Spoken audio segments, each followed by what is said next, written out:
warahmatullahi wabarakatuh. Sampurasun. Wilujeng enjing pamirsa, wilujeng tepang sareng simkuring Ai Siti Nurjana dina acara warta anu bade ngadugikeun wisata Candi Cangkuang. Hayu urang simak salajengna ngeunaan wisata Candi Cangkuang. Candi Cangkuang nyaeta candi titinggal Hindu nu aya di Kampung Pulo, Kecamatan Leles, Kabupaten Garut, Jawa Barat.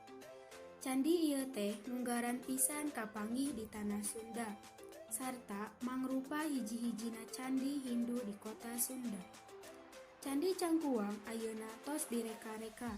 Harga tiketna ge mirah, kangge dewasa 5.000, pamimurang kalih mah 3.000, sarta kangge urang mancanagara 11.000. Di Candi Cangkuang, urang sadayana tiasa kenging ilmu ngeunaan sajarah Candi Cangkuang, popotoan di candi sareng sakitar candi. Sareng urang sadayana tiasa ninggalan kaendahan alam sakitarna. Caket Candi Cangkuang aya oge Situ Cangkuang. Di Situ Cangkuang, urang sadayana tiasa ninggal endahna kaayaan alam sareng tiasa naek rarakitan anu disadiakeun di eta Situ Cangkuang.